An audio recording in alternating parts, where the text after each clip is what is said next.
अलाउद्दीन खिलजी की दक्षिण भारत विजय। अलाउद्दीन का दक्षिण भारत अभियान का मुख्य उद्देश्य उसकी साम्राज्यवादी नीति थी एवं दूसरा प्रमुख कारण धन प्राप्त करना था। अलाउद्दीन खिलजी जलालुद्दीन खिलजी के समय देवगिरी अभियान कर चुका था। वहां से उसे बहुत सारी धन संपत्ति प्राप्त हुई थी, इसलिए वह मुख्य रूप से धन प्राप्ति के लिए दक्षिण भारत पर अभियान करना चाहता था।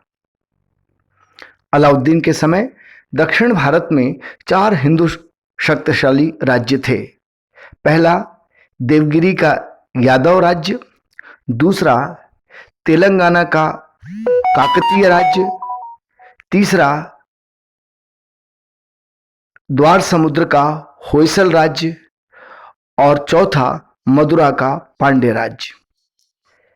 अलाउद्दीन खिलजी ने दक्षिण भारत के अभियान एवं विजय की नीति उत्तर भारत से अलग अपनाई। दक्षिण भारत पर उसके सैनिक अभियान का मुख्य उद्देश्य उन्हें अपनी अधीनता में स्वीकार करवाकर उनसे वार्षिक कर प्राप्त करना था। अर्थात मुख्य रूप से वह दक्षिण भारत के राज्यों से धन प्राप्त करना चाहता था, जिसमें वह काफी हद तक सफल भी रहा। अलाउद्दीन के समय दक्षिण भारत के अभियान को जीतने का श्रेय मलिक कफूर को जाता है। पहला राज्य देवगिरी राज्य। जलालुद्दीन खिलजी के समय देवगिरी पर अलाउद्दीन ने आक्रमण किया था और यहां से बहुत सारी धन संपत्ति प्राप्त की थी।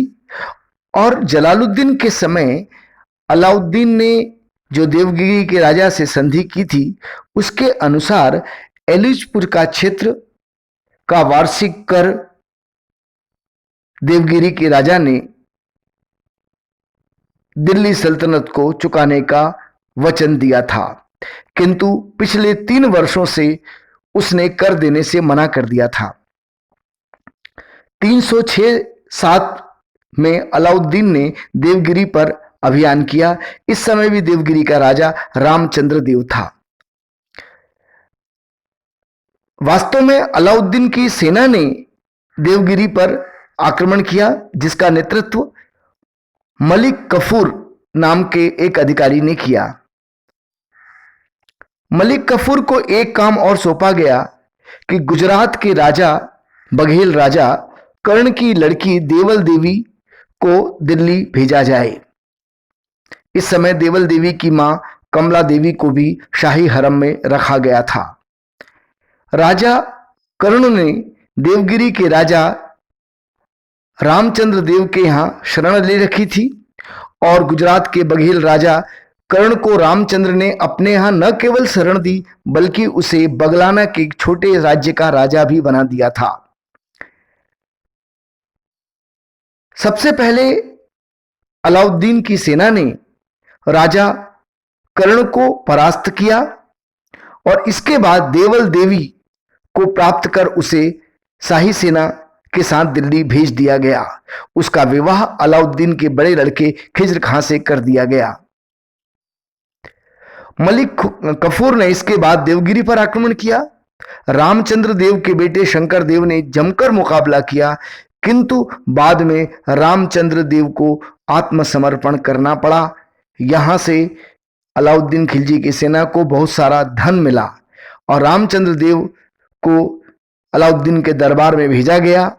अलाउद्दीन से उसके संबंध कुछ समय के लिए ठीक रहे। अलाउद्दीन ने उसे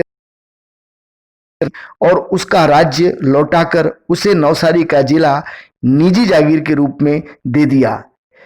इस तरह के व्यवहार करने के पीछे अलाउद्दीन का मुख्य उद्देश्य एक ऐसे व्यक्ति को दक्षिण भारत में प्राप्त करना था, जिसको साथ में लेकर, जिसको विश्वास में लेकर सुदूर दक्षिण तक अलाउद्दीन खिलजी अपने सैनिक अभियान कर सके और धन प्राप्त कर सके।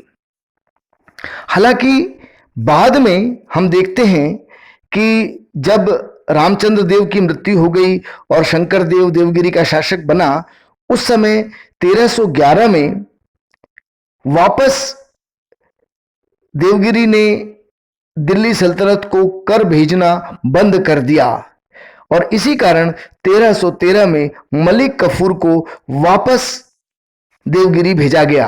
हालांकि कुछ इतिहासकार मानते हैं कि दिल्ली सल्तनत में वहां षड्यंत्र चल रहा था, मलिक कफूर को दिल्ली से दूर भेजना था, इसलिए उसे अभियान पर भेजा गया।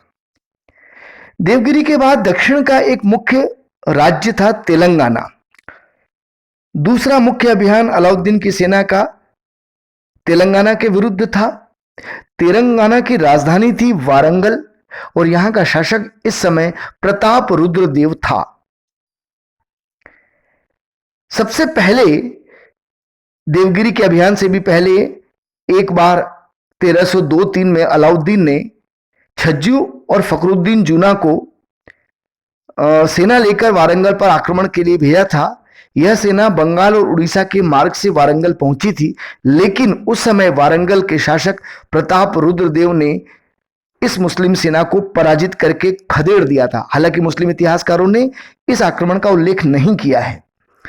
इस 1302 और 3 के आक्रमण की विफलता के कारण अलाउद्दीन पहले से नाराज था, इसलिए देवगिरी पर अभियान के बाद उसने 1308-9 में पुनः मलिक कफूर को वारंगल को जीतने के लिए भेजा। मलिक कफूर 1310 में वारंगल के पास पहुंच गया। वारंगल का दुर्ग बहुत ही मजबूत था। उसकी दीवारें बाहर की मिट्टी की बनी हुई थी, भीतर से पत्थर की बनी हुई थी। दुर्ग के चारों ओर पानी से भरी हुई चौड़ी खाई थी। इसकी घेराबंदी भी बहुत मजबूत थी। इसे आसानी से जीता नहीं जा सकता था। बहुत संघर्ष के बाद अलाउद्दीन खिलजी की सेना प्रताप रुद्रदेव को समर्पण करवा सकी। प्रताप रुद्रदेव ने उनके सामने समर्पण कर दिया। यहां से प्रताप रुद्रदेव ने बहुत सारी धन संपत्ति अलाउद्दीन की सेना को दी। खफीका नामक इतिहासकार ने कहा है कि जो विश्व प्रसिद्ध कोहिनूर हीरा है वह भी प्रताप रुद्रदेव ने ही इस अवसर पर मलिक कफूर को भेंट किया था। देवगिरी तेलंगाना के बाद तीसरा प्रमुख राज्य था जिस पर अलाउद्दीन की सेना ने आक्रमण किया, वह राज्य था होयसल राज्य। होयसल राज्य की राजधानी द्वार समुद्र थी। यहां पर शासक वीर बल्लाल तृतीय था। द्वार समुद्र अपनी समृद्धि धन संपत्ति के लिए प्रसिद्ध था। जब 1310 में अलाउद्दीन की सेना होयसल राज्य पर आक्रमण करने का विचार कर रही थी, उस समय वीर बल्लाल सुदूर दक्षिण के पांड्य राज्य के विरुद्ध युद्ध में उलझा हुआ था। उसे मलिक कफूर के आक्रमण की सूचना नहीं मिली। अचानक मलिक कफूर ने द्वार समुद्र को घेर लिया। वीर बल्लाल ने बहुत प्रयास किया कि उसकी राजधानी बच सके, किंतु वह असफल रहा और दिल्ली सल्तनत की सेना ने द्वार समुद्र पर कब्जा कर लिया। यहां के नगरों को नष्ट किया, समृद्ध मंदिरों को भी नष्ट किया गया, उनको लूटा गया और विवश होकर बल्लाल को दिल्ली सल्तनत की सेना से संधि करनी पड़ी और उसे बहुत बड़ी रकम हर्जाने के रूप में चुकानी पड़ी। उसने भविष्य में भी सुल्तान को धन देने की बात कही। हालांकि वह परिस्थिति और समय के अनुसार अपनी नीति बदलता रहा। देवगिरी, तेलंगाना, होयसल के बाद दक्षिण का एक प्रमुख राज्य था पांड्य राज्य। यह सुदूर दक्षिण का राज्य था। यहां पर दो भाइयों में सत्ता के लिए संघर्ष चल रहा था, वीर पांड्य और सुंदर पांड्य। इस गृह युद्ध का लाभ उठाते हुए अलाउद्दीन के सेनानायक मलिक कफूर ने सुंदर पांड्य का साथ दिया और मलिक कफूर ने पांड्य की राजधानी मदुरा पर आक्रमण कर अधिकार कर लिया।